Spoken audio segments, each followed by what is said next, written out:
10x your service design offering with Smaply.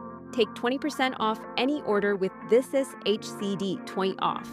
Let's superpower you and your design team's potential. Sign up at smaply.app. Enjoy the episode from your friends at Smaply, helping support This Is HCD podcast.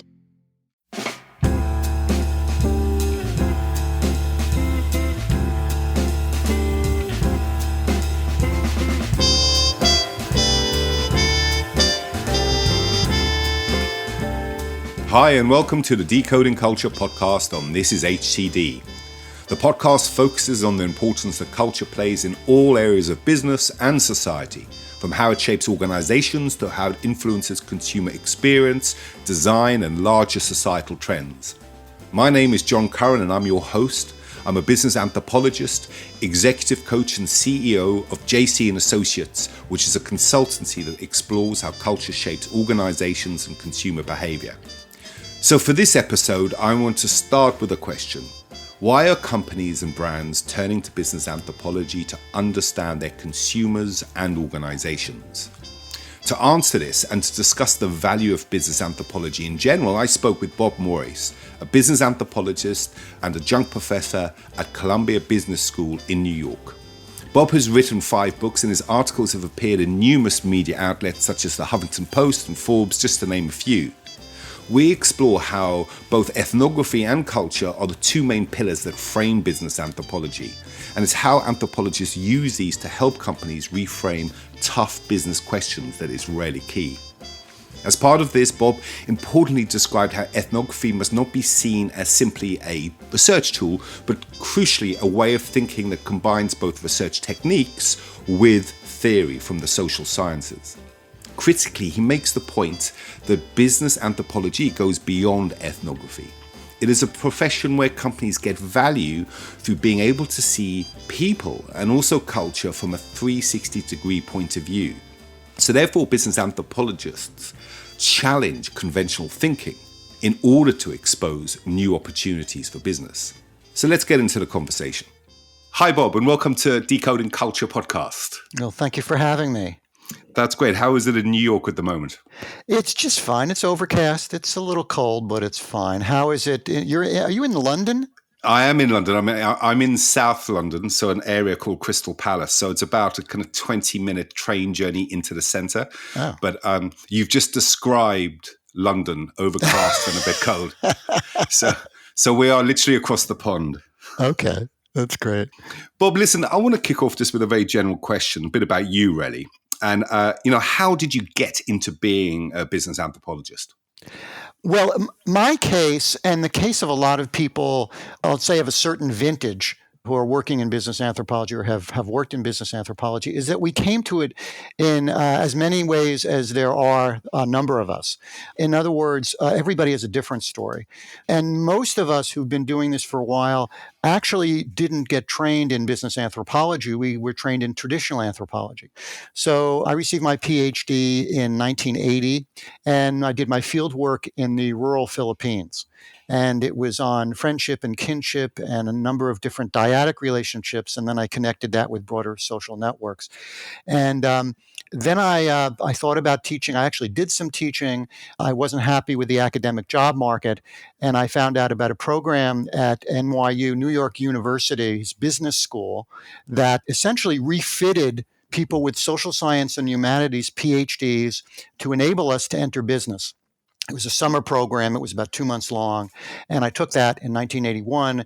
And then I got a job at Gray Advertising in account management, working on Jif peanut butter. And worked in the 80s in account management, and then started noticing articles. There was someone named Steve Barnett who wrote some articles on applying anthropology in advertising. I was intrigued by it, but I had a good job. I didn't want to change that job. But then I started getting a little more interested in it because I saw a few more articles appearing about the Margaret Meads in marketing and so on. And I started collecting them.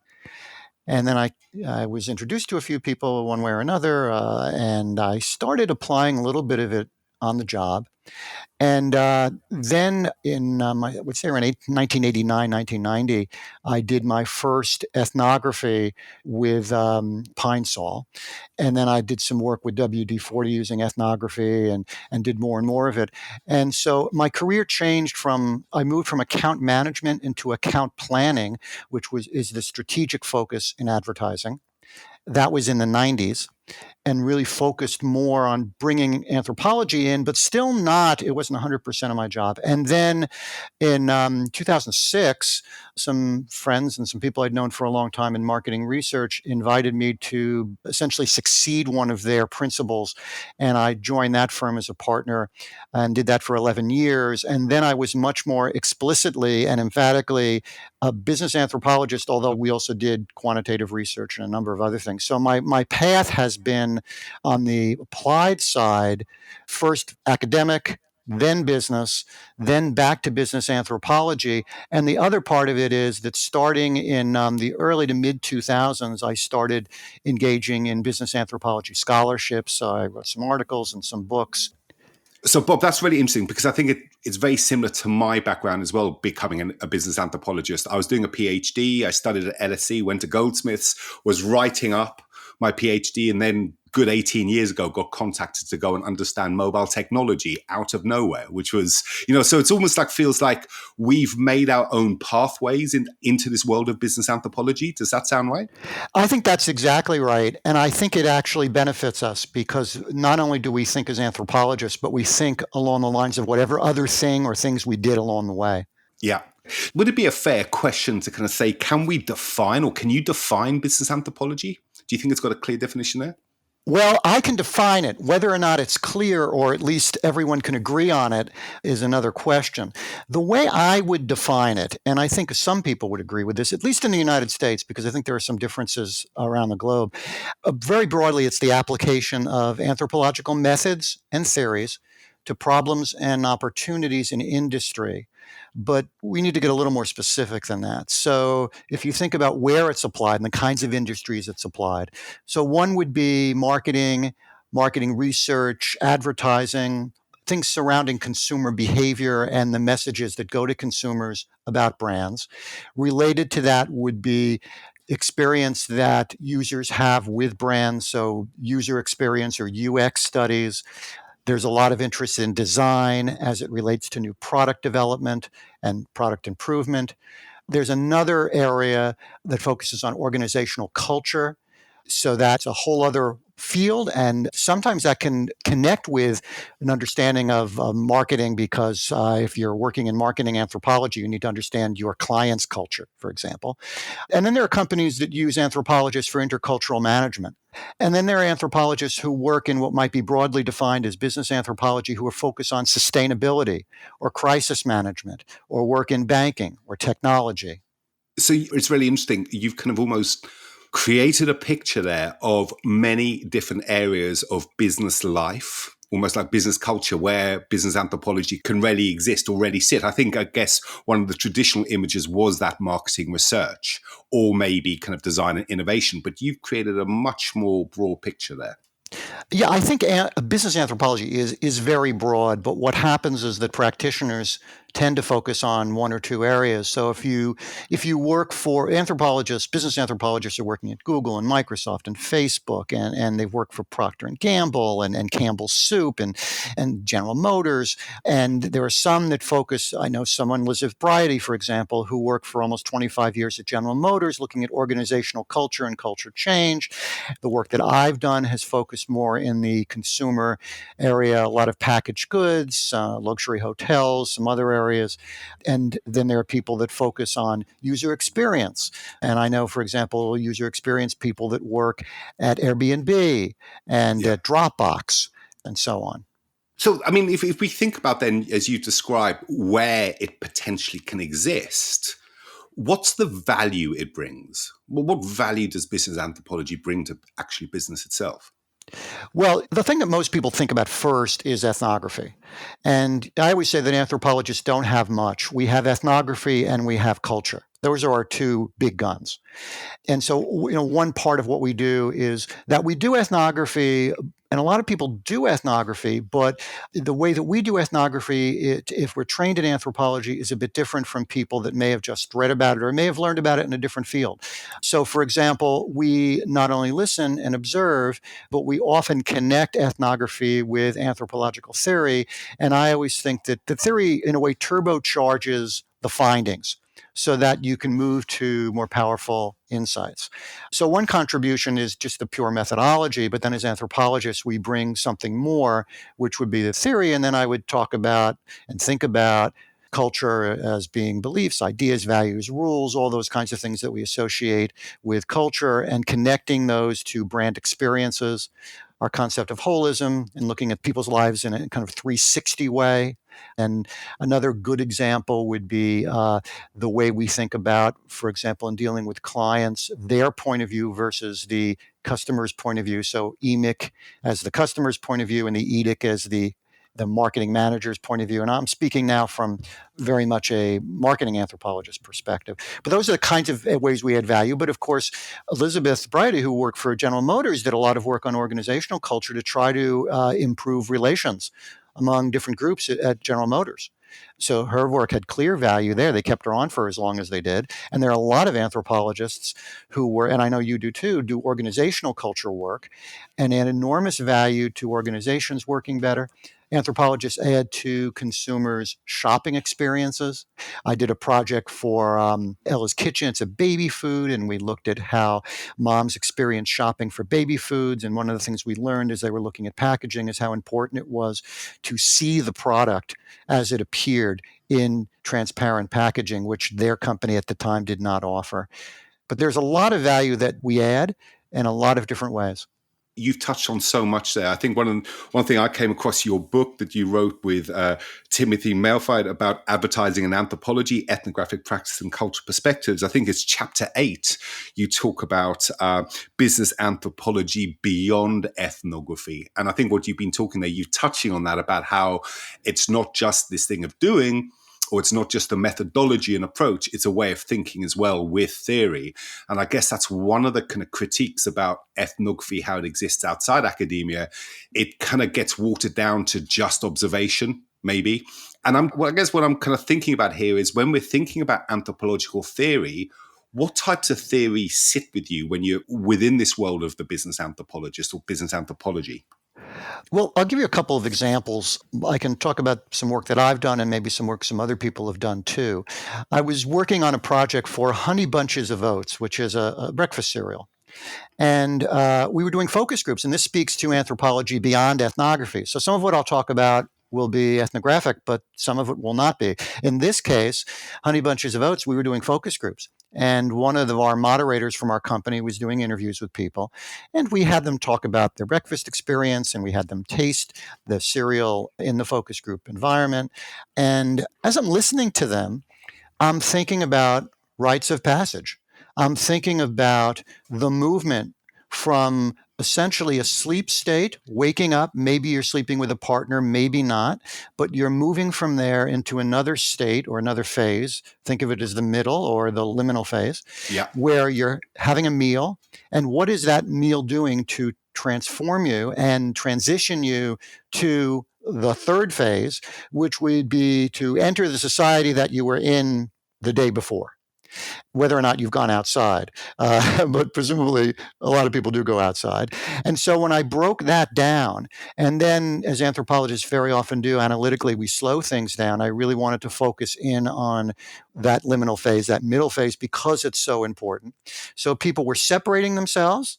They were then moving into this next phase, and then, of course, they re-entered. So those are the three phases that Van Genep came up with about over 100 years ago. And I was really interested in what happened during the liminal period when people were eating the cereal and how it might be transforming them. And what one of the things that I was listening for was how they talked about the sensate properties of the cereal in terms of its sweetness and crunch, and how it made them feel very optimistic and very happy. And it wasn't just their caffeine, it was just the overall experience. And really honing in on that and in a way slowing it down for myself and my clients helped us generate some new ideas about how to speak about Honey Bunches of Oats. Okay. I mean, that's such a powerful description and story you've just told there, because it's it kind of really succinctly brings together this, or not even brings together, but defines ethnography, that it isn't just this standalone observation tool, but you're there using liminality, Victor Turner, all these types of anthropological theories coming into play, which then creates the richness. I love this image that you've created about slowing down. And I guess that's something within the business world, even you can't even think about, but actually it's essential then to understand the 360 person, as you've mentioned earlier. I'm just kind of imagining being the client there, and you're both collaborating on this project, but you're talking to the client about liminality, about these anthropological theories. How does that sit with the client? Do they see us as kind of raving hippies or, how does that create value to the client, those type of theories? Well, I remember this project very well. This was the first project that we had done, my company had done. This was the wine named Morais for Post Foods. And the client that hired us was a kind of expansive creative thinker. And my business partner, Cynthia Weinman, is a psychologist. I'm an anthropologist. And then we had someone else from our company do the actual focus group interviews. And we did several days of focus groups. And the client was very interested in our analysis of what we were hearing. When we presented to her team, and I talked about these rites of passage, I may have called them rites of passage. I used the term liminality, but only when I looked at her. I did not mention in the meeting Van Genep or Victor Turner, but I certainly was informed by them. In fact, as you mentioned with Victor Turner, I was particularly informed by his ideas about liminality, because it's a time to, in a way, to play a little bit and mix things up a little bit. And we had opportunities to look at that breakfast as a kind of time when you can be a little creative in what you're having. And that was valuable to us. But I didn't press it too hard. It depends on the client. There are some clients where I would be very explicit about bringing in theory, whereas with other clients, I tread lightly. But you have to remember that if they're hiring me or another anthropologist in business, they want to get what they're paying for. And so they don't want us just to come in as market researchers. They want us to come in as anthropological market researchers. I was almost thinking about that kind of question there, and you just answered it about it's actually they're hiring a business anthropologist, not a market researcher. How do you approach, you mentioned right at the beginning there about, we have ethnography and we've got culture. And this, the podcast itself, Decoding Culture, right? Culture is this complex ecosystem, right? How do you work with the notion of culture with your clients as a business anthropologist? Well, what I'll do is I'll talk about values, and I may talk about how the consumer makes meaning about what's important to them. So I was doing a baking study for Duncan Hines, and they make the boxed mixes for brownies and cakes and so on. And we were very interested in how people defined baking versus cooking, for example. And there are cultural attendants to that. That is, what's important in baking, what's important in cooking. So what's important in cooking is to feed the family and sustain the family. What's important is in baking is to have fun, and sometimes to involve children. And one of the things that I thought that popped into my mind, and this connects to what we were talking about before, is a theory that I don't think is all that well known now, but a professor of mine when I was in graduate school invented it. And it was called the conflict enculturation theory of model involvement. Wow. I love the sound of that. It's kind of syncopated. So that's pretty cool. And so his idea, this is John M. Roberts. He was a psychological anthropologist, which was my focus in graduate school. And what he talked about is that in any given culture, it's really hard to learn the rules. And it's hard to learn hard things. And so he was very interested in games. And so what he did was look at games cross-culturally. And he was very interested in how games could model behavior for children that they could use as adults.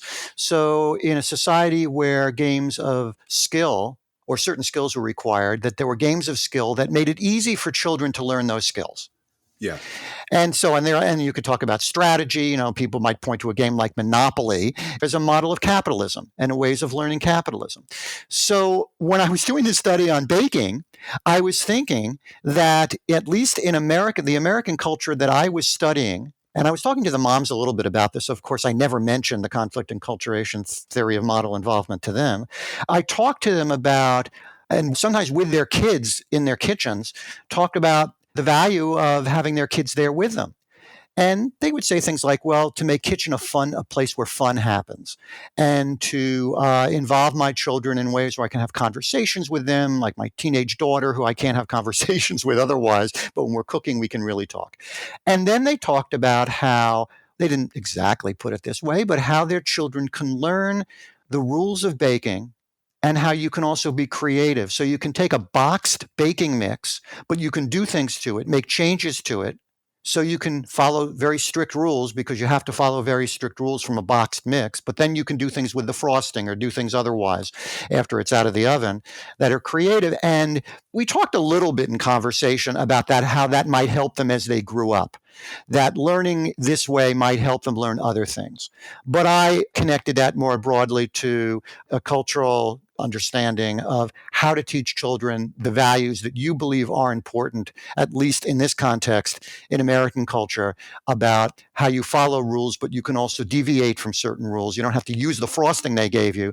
And you also in life can sometimes follow the basic rules, but then you can improvise or you can create and go to great things. So that's where I took that. And the clients seemed to like that idea.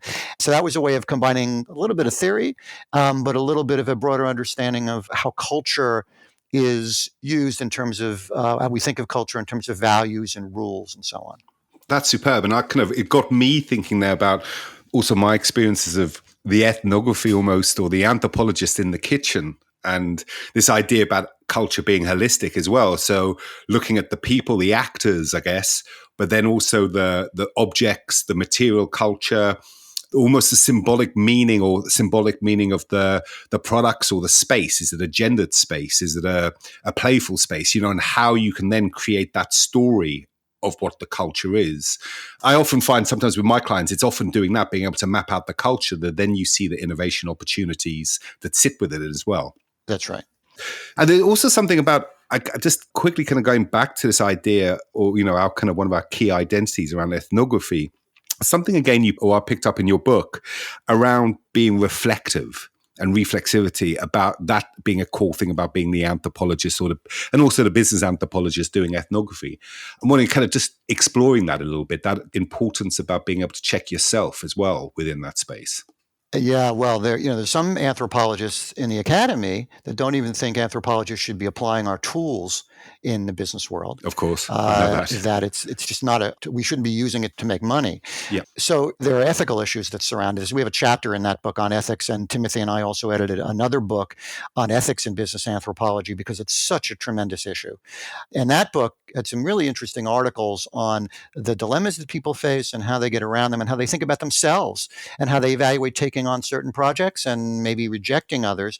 When you're in the field, your mind is focused on the research. And the truth is, the kind of research that I've done as a business anthropologist, it's obviously much shorter. I was in the field for almost a year and a half. It was a whole different experience. Obviously, I wasn't doing applied work.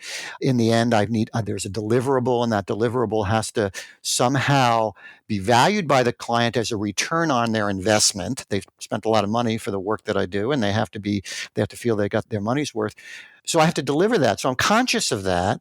I tried to in my career, I tried only to work on projects that I thought were worthy. And so there were certain kinds of things that I would not work on. But my position in the field and my role and my identity in the field as a researcher, not that different from one area to another. But I do think about it. On the other hand, I think, as you know from being an anthropologist, when you're in the field, you're focused on the people that you're focusing on. Yeah. And that should be your main, and you can think about your role later. And I have from time to time done that, but I've worked on behalf of clients and the job at hand. And then later on, I could think about, for example, the ethics of it or the appropriateness of certain kinds of inquiry. I'm probing into these people's lives. What business do I have doing that, especially in the interest of business? So those are considerations. That's really interesting. So let's think about kind of, next 5 years' time. Where do you see business anthropology developing in the future? I think a couple of different areas, and you'd think in looking at them that one would preclude the other. On one hand, because of technology and big data overall, but also just technology as different technology brands. There are a lot of anthropologists that are getting involved in technology. And so EPIC, the ethnographic praxis, actually it's now, the C now doesn't stand for conference, it stands for community, which was a good idea because they're not just about a community. They have articles and they have all kinds of things, seminars during the year. It's a great organization. They're very tech focused. And I think if you want to see the near-term future of anthropology in business, or at least in industry, you can look to what they're doing there. I don't think that's the only place. And I think that one of the things that I see anthropologists doing with technology is to add context and depth, thickness, if you will, as Tricia Wang says, to big data, and meaning to quantitative data. So getting more involved with what we can do to help quantitative people think better. One of the courses that I teach at Columbia Business School is a course that combines qualitative and quantitative marketing research. And my colleague, who's a quant-oriented person, his training is really in statistics. Throughout the course, we talk about how one can inform the other. So we talk about how anthropological methods, and more broadly qualitative methods, but anthropology is in there, how that can inform, for example, segmentation analysis. Yeah. And so there's a lot that we can do to help build hypotheses, ask questions in quantitative and so on. And I think we will continue to do that. I think anthropology also in the future will be what it's been in the past and what it is in the present in terms of just gaining deeper understandings for companies that have tried everything else. Mm-hmm. As one article said, why companies are desperate to hire anthropologists. I think companies often come to anthropologists as a last resort. Yes. And they're still going to have last resorts. They've tried everything else. They've run all the surveys. They've looked at all the data. They've done text analysis. And I think we'll be there to... Yeah. And we'll be there to ask the questions that they haven't yet asked. And some of that is that kind of purposeful naivete where we step back with that beginner's mind and ask the questions that they haven't asked. As Rita Denny and Patty Sunderland say, what is coffee? What is a floor? What are these things in their most fundamental sense? We need to do that. And I think that there will always be a need to do that. I think on that point, that's really good because I'm also seeing that trend where HR, human resources in companies are coming for the anthropologist, not necessarily desperation, but more around we need something else. And actually what I do a lot of work on as well is, if they're wanting to embed a customer-centric culture or an innovative culture, it's looking at how teams actually work at the moment and trying to embrace one element of culture, which is conflict and how you work with that and the positivity of being able to work with conflict rather than it being a danger. And that kind of unlocks then a lot of the kind of siloed mentalities about how teams as microcultures can communicate with each other. So I really think, I can see that. Also, though, you're one of the figureheads there with the Business Anthropology Summit. And I know for 2019, it was the summit was held in New York, and 2020, it's going to be in Berlin in Europe. So can you just give me a little bit of an overview about the Business Anthropology Summit? So there was a first Business Anthropology Summit in Detroit that was conceived by Alan Bateau, who teaches at Wayne State University. And there were about 75 people there. And it was just a beginning. Some people thought it was going to be a one-off. One summit, that's it, we're done. But Timothy Malafite and I, have collaborated in a number of ways, and we got together and we said there should be another one. And let's do it in New York. No offense to Detroit, but we thought more people might come to New York than would come to Detroit. And also we just thought that we could expand it in terms of the inclusion of people that may not have known about the first summit. And we had 160 people.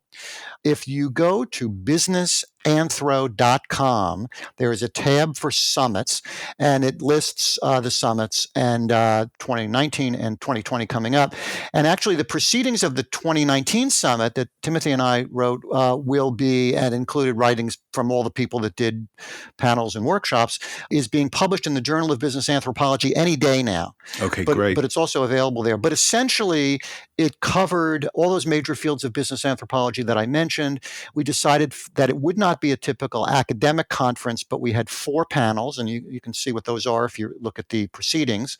And then we had 11 workshops covering everything from questions about the future of business anthropology to how it might connect to behavioral economics, to how anthropologists work in user experience and design. And even we touched on HR, as you mentioned. So there were a number of other areas, even about branding business anthropology to further it in the world. So it was really exhilarating. And the satisfaction survey that we did after indicated that people really liked it. So the next one will be in Berlin. So we'll be drawing on a somewhat different group, but I'll be sure to be there, John. I hope you will be too. I've already got the date in the diary, which, I'll definitely be coming to that. We'll put the links also to the Business Summit website, to the books that we've mentioned as well, so the listeners can get to that. So listen, my final question, this is a question I'm asking every guest on Decoding Culture, is I'm going to hand you over now the Symbolic Anthropologist's notebook. Where would you like to take it for a year to research, and why? Okay, that's an interesting question. One thing that's been on my mind a lot lately is the concept of cultural appropriation. Mm-hmm. And I think about it in the context of business for a simple reason, that there are businesses that sell products that one could argue are examples, maybe glaring examples of cultural appropriation. So I could really take it anywhere in the world, but because I'm in the United States, I'm going to focus here. And I might take it to a market. An example would be I was with I actually did this in a way, but I wasn't doing it systematically.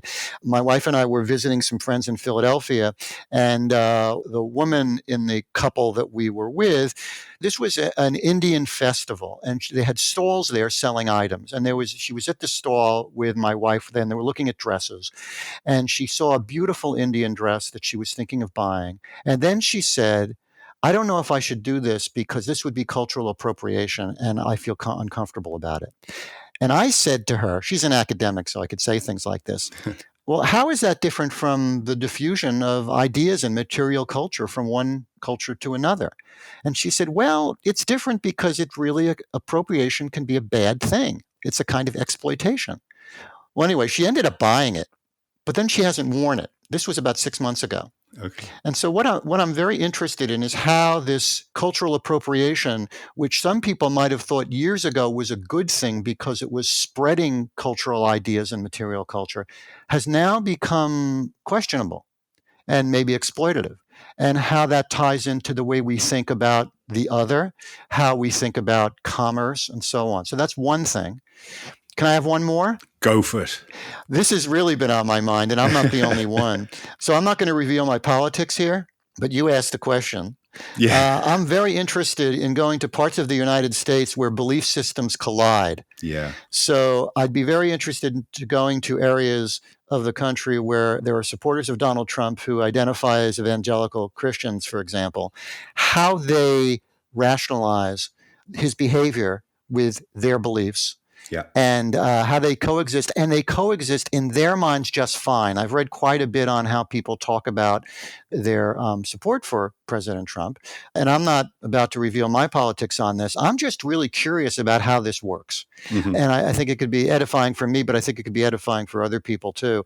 And so I'm really fascinated by it because it's almost there. I would think there would be a cognitive dissonance, but there doesn't seem to be.